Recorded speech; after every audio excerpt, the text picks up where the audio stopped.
Hello and welcome all back to Election Time News America. And today we are here with. Anglo Election Insights. How are we all doing, guys? So today we're doing a collaboration. We're mostly going to be focusing on American elections this time around. And so, with of course the main focus being the specific elections that are coming later this year in the gubernatorial elections of New Jersey and Virginia, and then also doing a bit into the Senate as well. Election Time News, your one stop for all things elections and politics. From summations to poll reviews and news, subscribe below for more content like this about American, Canadian, and Australian elections. Remember, there's never a dull moment in politics. Also, do make sure to check out Anglo Election Insights. Thank So you to very much. start things off with the gubernatorial elections, the more competitive one generally is said to be New Jersey. So to start off, we'll do Virginia. There's a bit less going on there of interest. Do have the governorship races here. Basically, the only two are these ones, obviously. But in Virginia, on RCP, the average is Spanberger +7. We have a few things here. Also, if we go to the Wikipedia page, let's pull that up in another window real quick. Yeah, and here it looks like in quite a few of the polls, Spanberg is hitting 50% as well, um, which is pretty significant for polling. If it was something like a 40 to 47, there'd probably still be room for a potential Republican win. But yeah, with her hitting 50% in some of these polls, it does look like a bit like an open and shut case, doesn't it? Even in a lot of these Republican polls like Signal, Trafalgar Group, we're seeing, relatively close to 50% and a large enough undecided field. Typically, the rule is that undecided voters go the way the state goes on the presidential level. And considering Kamala Harris won the state somewhat decisively by 6 points, it's not necessarily ridiculous to say that most likely those voters would lean towards Spanberger. Yeah, it seems that the candidates as well. Sears doesn't seem to have the same ability to pull together the different coalitions that the Republican Party can appeal to the way that Youngkin did. Um, he seemed to have the ability to unite that kind of MAGA Trump crowd with that more suburban sort of Romney GOP crowd. I don't think Earl Sears has the same ability. So there actually was a debate that they did just a few days ago, and actually I specifically did a poll on my social medias, and overwhelmingly, actually, they said that here are 145 votes on Threads. They said that Spanberger was in fact the winner, and even on the typically more Republican aligned platform of X, they said somewhat decisively that Spanberger had won the debate. I believe this is mostly now this is again a smaller sample size, but again, I did watch it the other day, and it was generally, I believe the that was Spamberger was staying a bit slow and making sure to articulate her points, but mostly that Earl Sears was interrupting both Spanberger and the moderators quite a bit to try to get in points. So that came across as rash and rude from what I can tell. So that probably didn't help things either, and that might have even been the potentially the final blow to her campaign. All of the rankings for the predictions have, even inside elections, being the least strong is lean Democratic, being a flip. And so, even though Glenn Youngkin does have a relatively okay approval rating, that's right in the middle of the pack, plus 16 approved, um, then we're still going to be probably be putting this column. I do have on the sheet here. This one's very primitive, but we're going to work on it in a bit. 9.7, which has been continuing to trend upwards quite a bit. And so that's going to be a likely race for the Democrats come November. Yeah, I don't know if it's quite going to be up in the high single digits, but I'd certainly say, yeah, it's looking democratic at this point. Most likely something along the lines potentially of Northam in 2017, won by 8.9%. This was after Trump's first term had just begun, and we were seeing just for comparison here for Trump approval numbers, for example. This is The Economist's. We can see that Trump and his first, second, and first term are somewhat along the same line, and especially in Virginia, you can see that. Scrolled right past it at minus 14, and amongst 2024 voters, minus 12.7. So obviously, just based on this in and of itself, you could say that potentially it would be somewhat close, but somewhere likely in that probably a 6 to 10 point range or so being the most likely numbers to see in November.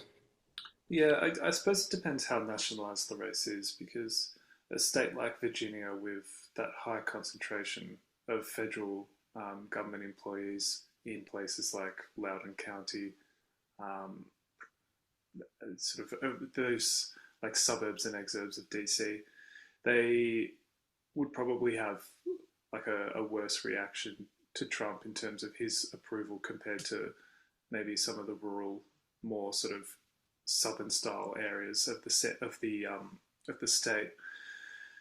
Um, but at the same time, I think the 2021 race was characterized more by kind of local and state issues, particularly in terms of education. It doesn't seem to me like Elsias has anything like that sort of momentum coming in behind her, though. Moving over to New Jersey, the more competitive of the two generally. These two candidates also had a debate, actually the day before the Virginia one. Rasmussen recently released a poll where actually Cheryl was ahead by 6, which is quite surprising for a generally more Republican-leaning pollster like Rasmussen. But there actually has been tightening even amongst these consistent pollsters. Qantas Insights, for example, started with a poll with Cheryl plus 10, and then recently, actually, she dropped a percentage point in their poll, and she was only up by 2. So that's definitely the wrong direction. As undecideds are dropping, you want to be gaining percentages in the polls, not dropping, which is generally what we've been seeing. The general consensus was that Cettarelli definitely won that first debate.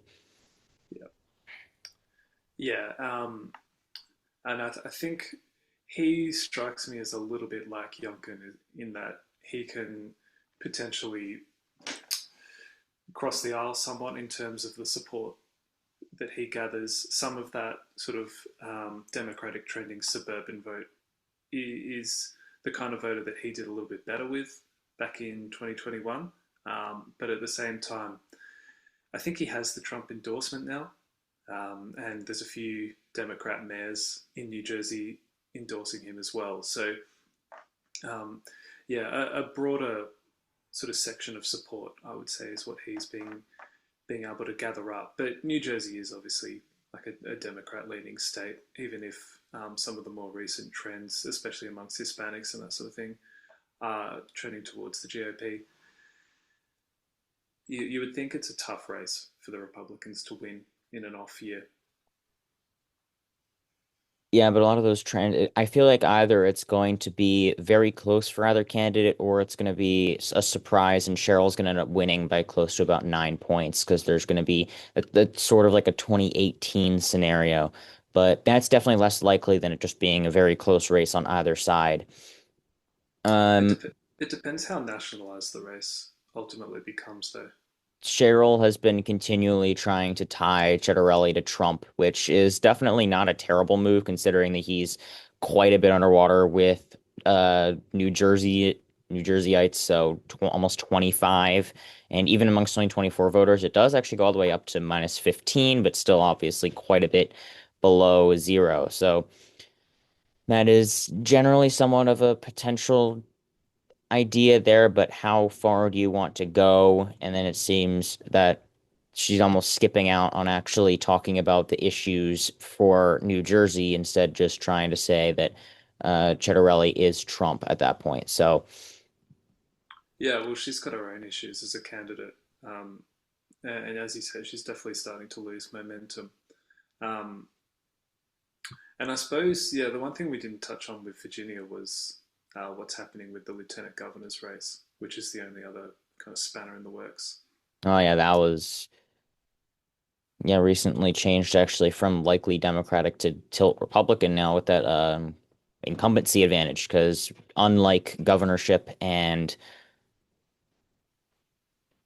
um, lieutenant governor, they Was it the lieutenant governor or was it attorney no, general?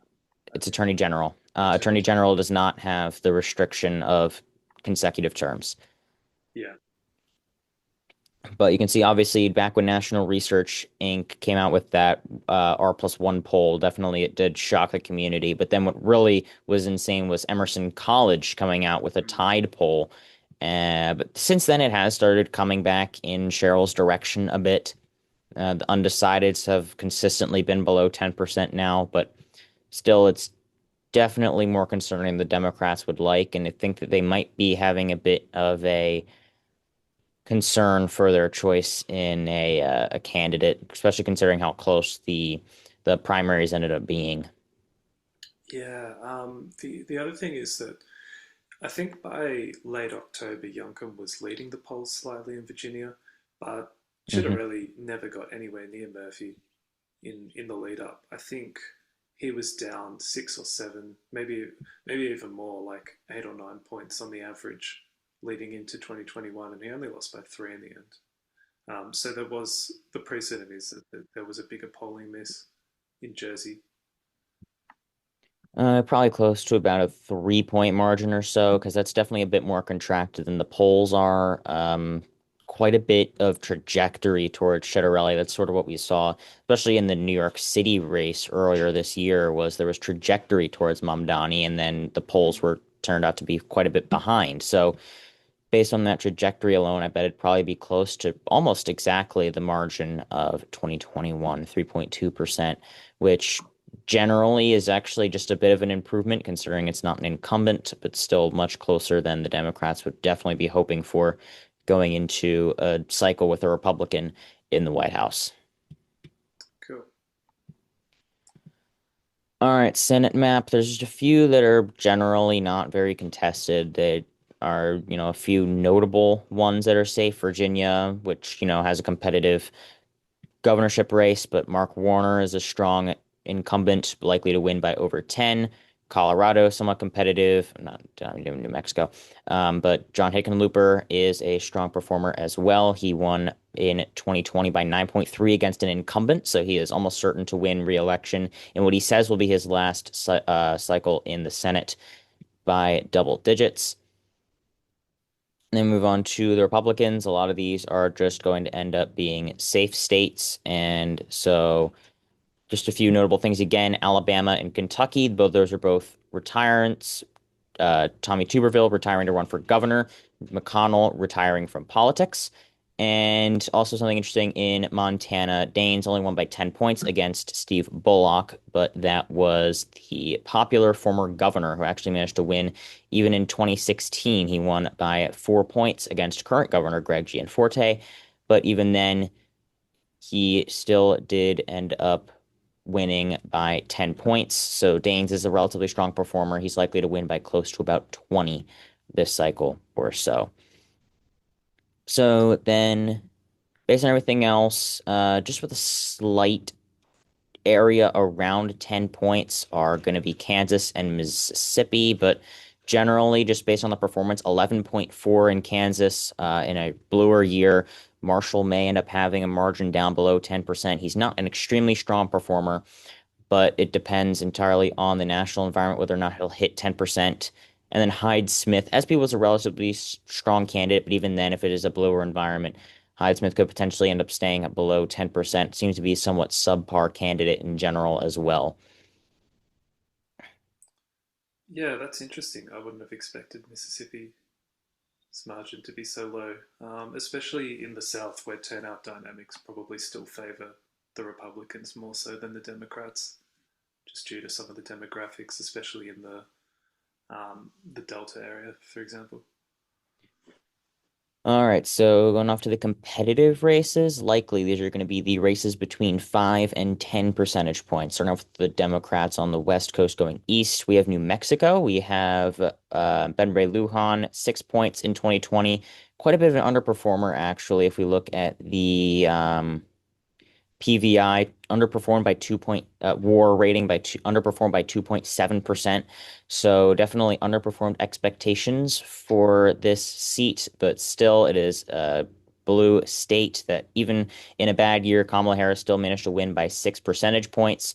So that is going to be a very necessary win for the Democrats. Yeah, can't imagine much Republican money going into that one. Most of these likely states are not really going to be much competition either, including Minnesota. Tina Smith is retiring, but we do have a few hopefuls in the state already. And so with that, run this real quick. It seems like Gubernatorial. Yeah, Minnesota seems like a bit of a it's like a new Republican white whale. Especially for Trump, it's a state that he'd really like to win. I just don't think it's going to happen. Not with the way the Twin Cities are. Penny Flanagan, current Lieutenant Governor of Minnesota, is the most likely nominee. But even if it's not her, Angie Craig is a relatively strong representative from the state and is going to potentially lead off. And Royce White is the only real candidate here. They basically have nobody. The Republicans don't really have anybody as their potential candidate in Minnesota. Royce White was the nominee in 2024 and lost to Amy Klobuchar by 15.7%, which does obviously sound like a lot, but Amy Klobuchar is used to margins of over 20% in the state of Minnesota. But that is still a relatively subpar performance, obviously. So he's not necessarily a strong candidate by any means, but even then, they would need a strong candidate to have much of a chance in a most likely a Democratic strong environment in the state of Minnesota. Yeah, I agree with that. Um, New Hampshire is going to be the last likely state for the Democrats. Um, Jean Shaheen is retiring. She was a strong overperformer. She managed to win in 2014 against Brown, who will be an important character later. Shaheen won by 3.2 in 2014, while across the country, multiple Democrats fell to strong Republican challengers, and then won re-election in 2020 by 15 and a half points. But she is retiring in some of the worst news for the Democrats this cycle. But luckily, they do have relatively strong candidate Chris Pappas, who is the representative for the first congressional district.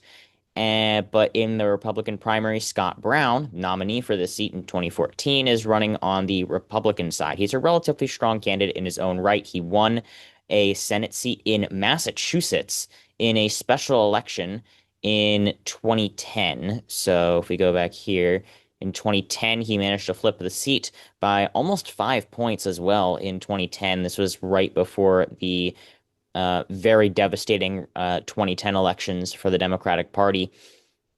But there's not quite as much of a chance he'll be able to pull this one off. His general consensus. Papa's is leading against Brown 52-37 in the most recent poll done by University of New Hampshire. And even Sununu, I believe that's not only John Sununu, former U.S. Senator for the state, and also I believe brother of Brother of Chris. Yeah. Chris Sununu, who is a very popular governor, declined to run for the seat, and also poor news for the Republicans.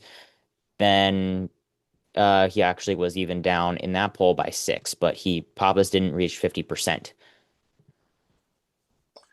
Yeah.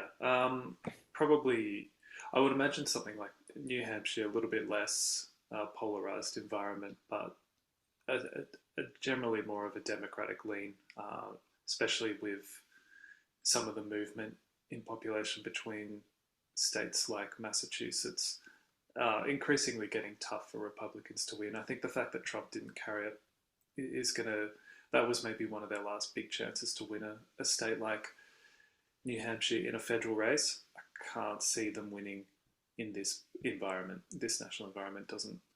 It would have to have been Chris Sununu. I think he's probably the only one who could have won.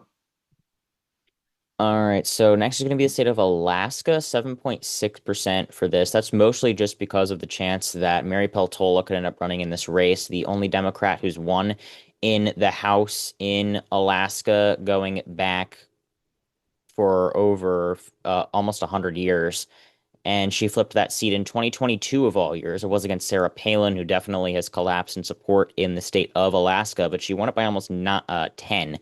She did lose that seat narrowly to, I believe that's Pete Buttigieg, in 2024 by just over 2 percentage points. But if she ends up running, that is going to be a much more competitive race against current incumbent Dan Sullivan.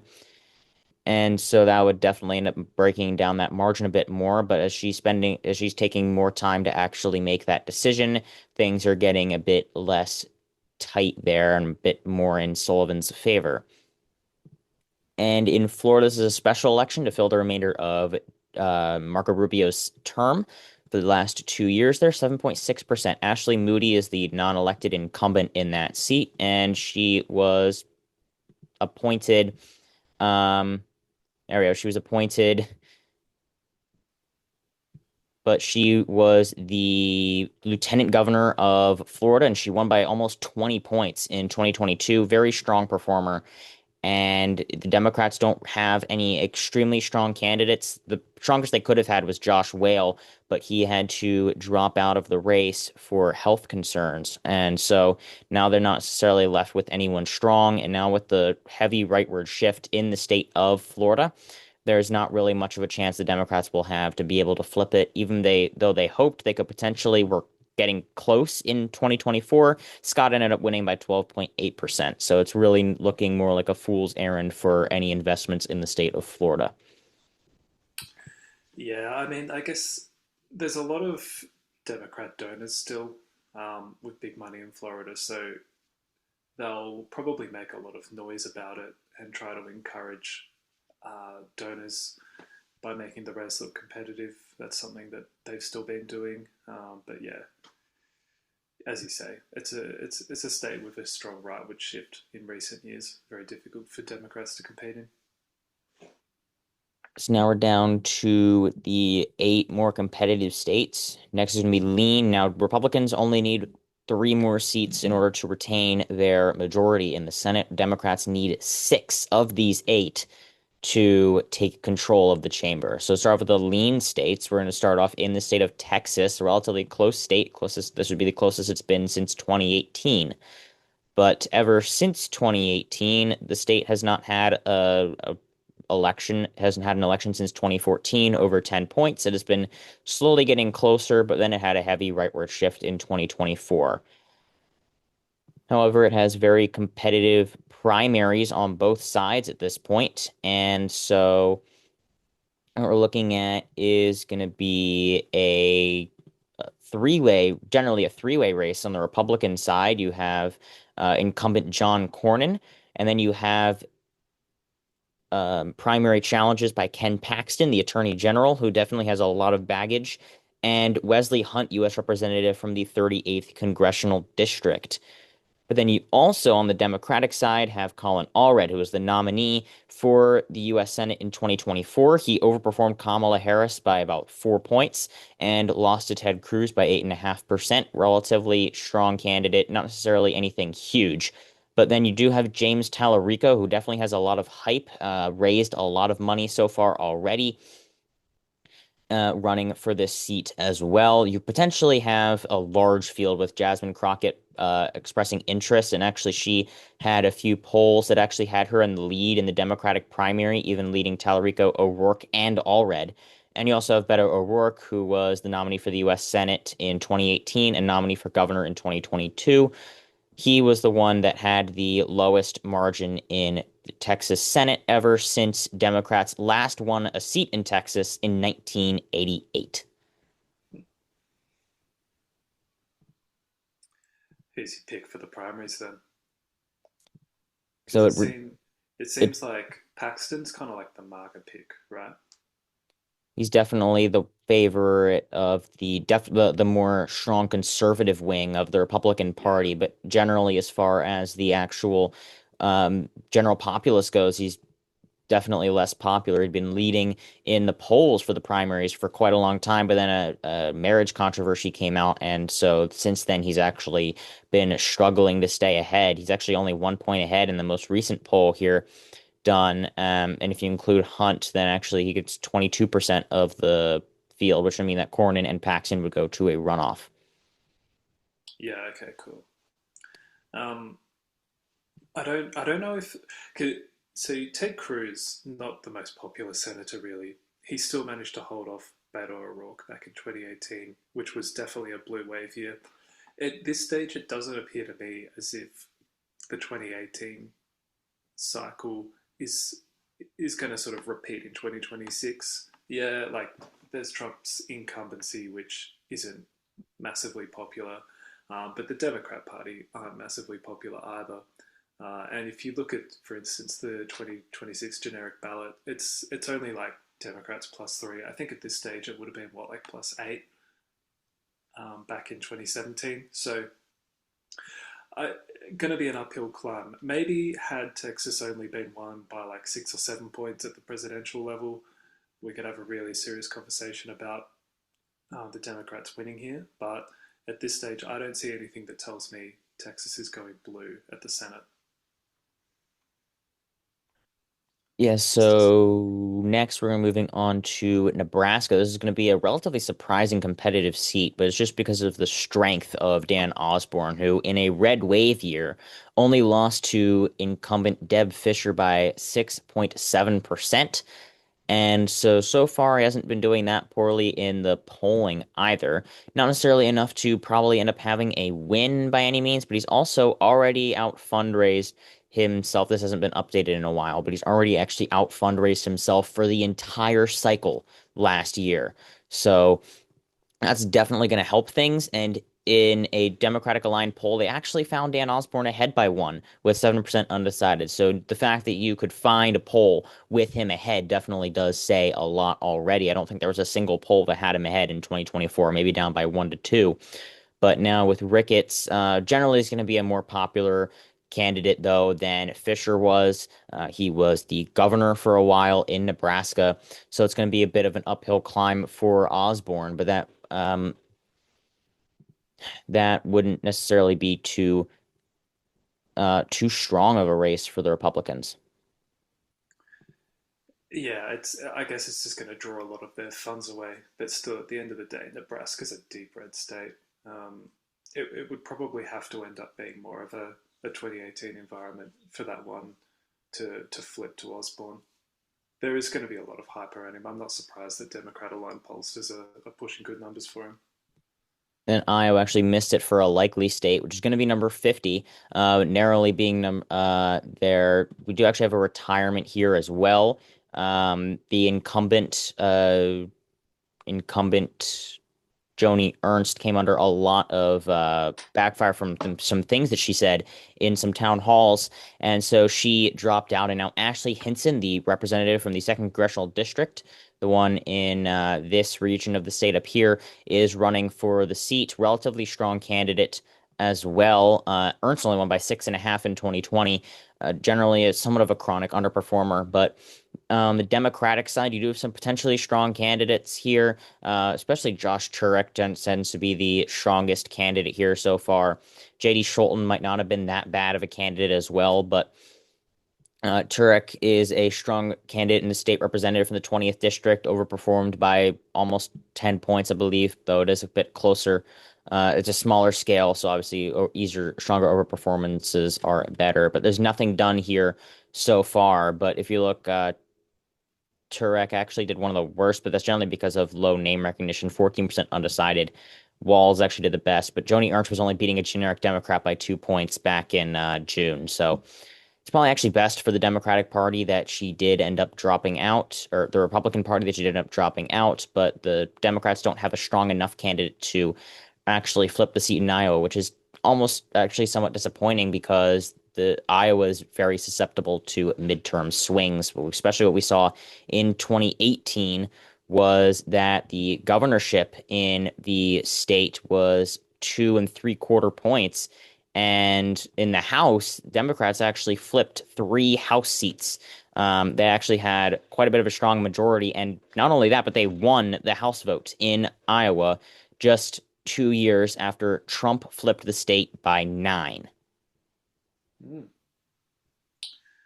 Yeah, I didn't actually know that. That's certainly puts it on the map. But again, what did Trump win it by in 2024? Something like 13 or 14 points in the end? Yep, 13.2. So it definitely has trended quite a bit to the right. But if we look at the trend compared to the nation, it was 11, basically the exact same compared to the nation as a whole from 2016 to 2024. It moved a quarter point to the right. So honestly, all things considered, it really didn't shift that much from those 2 years compared to the nation as a whole. So that's definitely something to note there. While it is quite a bit on paper, the whole nation did shift 4.5 points to the right in those years. So that is definitely something of concern there, I guess, for the Republicans as well, as it's not quite as strong as it looked. Maybe, but at the same time, the the shift in rural Iowa had already occurred by 2016, whereas the shifts in the nation as the whole in 2024, a lot of that came from some of the big cities and the big states as well, Texas, Florida, New York, and then to some extent California, which dragged a lot of the national vote to the right. Um, whereas, yeah, I guess some of those more rural seats had already shifted significantly, and they were pretty much maxed out. So next is going to be Georgia, lean Democratic state, but not by much, 3.6%. This is mostly due to the strong overperformances of Ossoff. He not only won in 2020, which he wasn't necessarily expected to. The environment would have been a bit too red for that, but he overperformed by 3.7%, and the war rating was minus 6.1, which is incredibly strong, especially against an incumbent like Purdue. So almost just in that scenario by itself, that expected result would be 6.5 points, which definitely is a bit stronger than likely will be. But just that of itself will probably give a strong result for Ossoff in the state of Georgia, which is definitely a crucial hold the Democrats need when they're already struggling to make gains.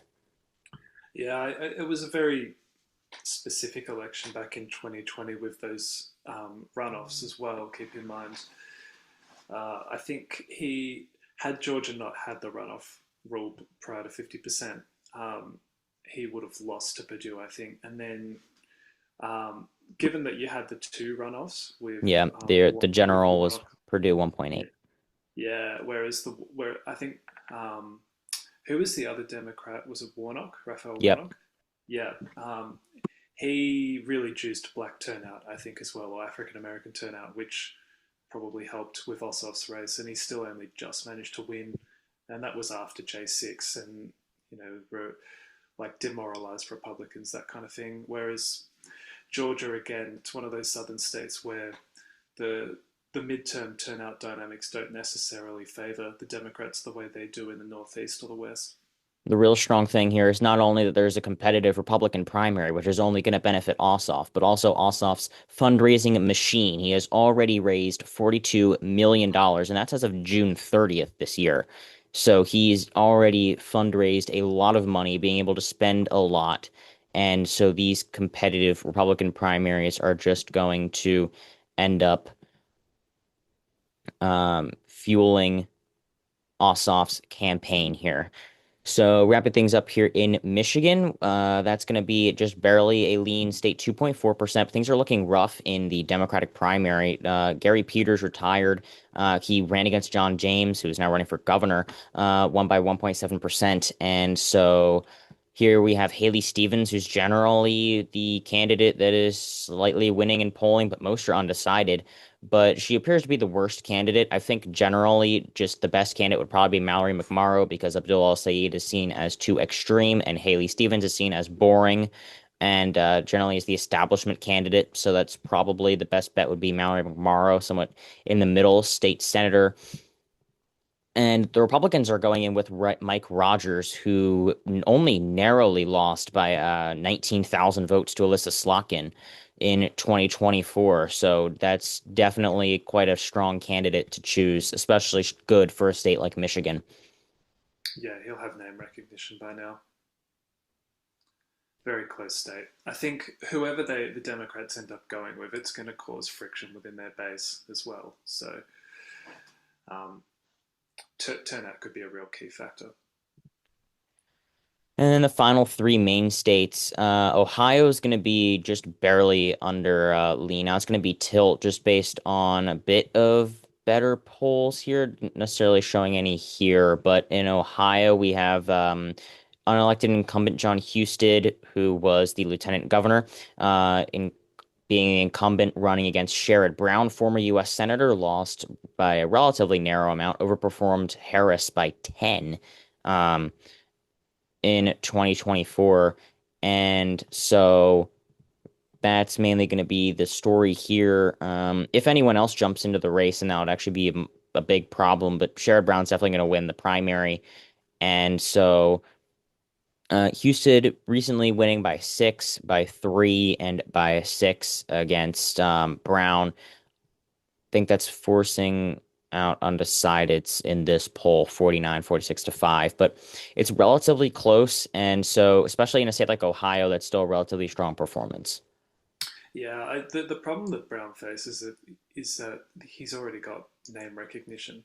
So it sort of feels to me like he'd already want to be sitting at 50% because either that or he'd need the national environment to deteriorate because he appeals to that same kind of white working class base, that old sort of Democrat voting coalition that are probably most affected by the turnout dynamics in midterm elections. The same thing that Republicans struggled with in 2022. He does it. That's kind of forms part of his base, and I think that's why he massively overperformed Harris in this state as well. So his advantage of name recognition uh, should already be delivering him a lead if this race was going to be super competitive, I think. We have two races left, just North Carolina and Maine. These are the two more competitive ones, both of them under 2 points. And I'm actually narrowly giving both of them to the Democrats. North Carolina by a bit more than Maine, but they're both very close and are basically just the flip of a coin. North Carolina and governor, at now ex-governor Roy Cooper. He just left office this past January. Strong overperformer.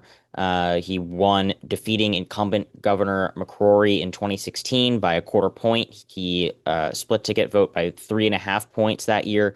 And then in 2020, he won re-election, split ticket by 6 points or so, by winning re-election by 4.5. He is running up now against former RNC chair Michael Whatley. He has quite a bit more name recognition than Whatley at this point in time, which is why I think that this lead is a bit premature to put anything on yet, but it's definitely going to be a very interesting and close race for the entire cycle. And there's already estimations that this may be the most expensive Senate race in history. which was the that was the Ohio Senate race of 2024 that just became the most expensive race, right? I don't remember I which one think was 2024. Probably was I think Ohio in yeah, 2024. I think it might have been. So yeah, look, I would have thought with Cooper's name recognition and the national environment where it is that he would have closer to 50% and that he would be probably 6, 7 points up, just straight out of the gate. I'm actually surprised to see him only leading by 3 or 4% and coming in sort of 46, 47%. That's not a great sign for the Democrats, I would say. I would have thought, yeah, he'd have a bigger lead, although that's a couple of Republican internals by the look of it. So It's a lot of partisans either way. yeah, yeah, hard to tell where that race really is. But I would have thought that Watley has more room to grow, and yeah, to see Cooper not polling at 50%, that's a concern for the Democrats, I would say. Keeping in mind those turnout dynamics in midterms in North Carolina, similar to Georgia with African American turnout being potentially affected. So it doesn't necessarily hurt the GOP the way it does in the Midwest or in the Northeast. And then we go down to Maine, where Susan Collins, who usually wins re-election by quite a strong amount, 8.5 points in 2020. She's been in the Senate since 1996, running for, I believe it's like an eighth term now. She originally was expected to win, but now, just the other day on the 10th, Janet Mills announced that she is, in fact, running in the race, now getting along in with Graham Plattner, Jordan Wood, and others, potentially all going to be relatively strong. Issue is Janet Mills isn't necessarily popular. She's only at +2 for her rating, second worst in the country, only ahead of Kim Reynolds.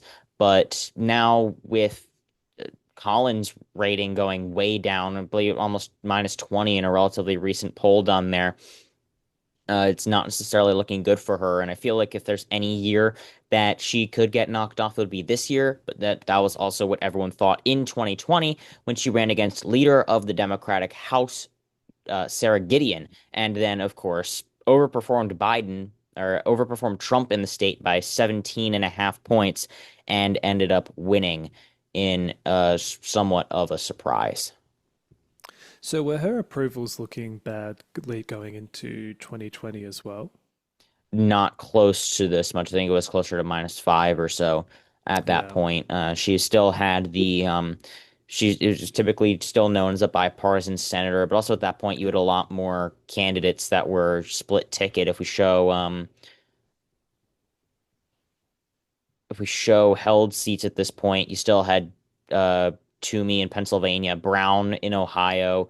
Um, quite a bit had fallen off. You still had Tester in Montana, but other than the 2018 wins, it was still relatively polarized at this point. But um, I mean, just going back to 2016, you still had Manchin and you know King and Collins. You had when did Landrieu lose? That was 2014. So going back to 2010 even was a lot less polarized even from then. But she's been through a lot of environments at this point. I mean, 2002, you had all four senators from the Dakotas were Democrats, and so things have definitely changed since then. But all four of the senators from Louisiana, Arkansas were Democrats. Grassley was in the Senate. I mean, he's been in the Senate since I don't even know 1982. I think yeah, 1980. He flipped the seat by 8 points along with Ronald Reagan beating Carter. So he's been in the Senate for a while, but Collins has been through a lot, and so I mean, even I think this polarized environment might officially be catching up to her at this point. Maybe, although from what I heard, the issue in her approvals was perhaps more to do with um, like not standing up to Trump enough. Because I guess in Maine, yeah, they've got King, they've got Collins, and they're expected to be, yeah, as you say, very kind of bipartisan, almost independent style senators. So if she's seen to be just towing the line a little bit too much, yeah, that's probably going to tank her approval. Um, Especially with minus yeah. 18 in Mm. Maine with all adults and 2024 voters actually goes up to almost -20. So that's definitely a concern for Collins there. She's not necessarily distancing herself enough from the Trump administration. But that Yeah. altogether ends up making the final map 51-49. The Republicans hold on to their Senate majority, but in this projection, only narrowly by a bit. Just a 3 point shift would in fact mean that the Democrats will be able to take it. So it wouldn't take all too much. Depends on how the national environment continues to shape up, what turnout ends up looking like on election night, and many other factors. Any last comments? Yeah, I guess the only other thing to think of was that in 2022, I think that was the moment that Republicans really stood up and realized how important turnout and the ground game was going to be. They couldn't just rely on a good national environment. They actually had to go out and find those voters. So I'd be interested to see how much their ground game has improved, how much the just the politically charged environment, how much that influences turnout. particularly in places like the Midwest and the Northeast where they underperformed compared to expectations, the Southwest as well. Um, they'll obviously be really keen to hang on to their Senate majority. I suspect a lot of energy is going to go into some of the House races too. And obviously you've got like gerrymandering and now a potential Supreme Court ruling that could impact the drawing of certain southern House districts as well. So no, it's going to be super interesting. But I think that map, as we have it this far out, probably looks fair enough to me. Yeah, this is definitely going to be changing up the scene. This would actually drop the split ticket races down to just three in Mm. this map. So that's definitely just shows how politically polarized the environment is, but it's just how the country is continuing to trend at this point. So that's going to be all. Thank you so much for watching. If you are interested in the general Anglosphere, do make sure to check out Anglo Election Insights, especially if you're interested in British and New Zealand politics and the like as well that we don't focus on. Make sure to go check him out and have a fantastic rest of your day. Yeah, thanks very much for having me again. And as you said, enjoy the rest of the day.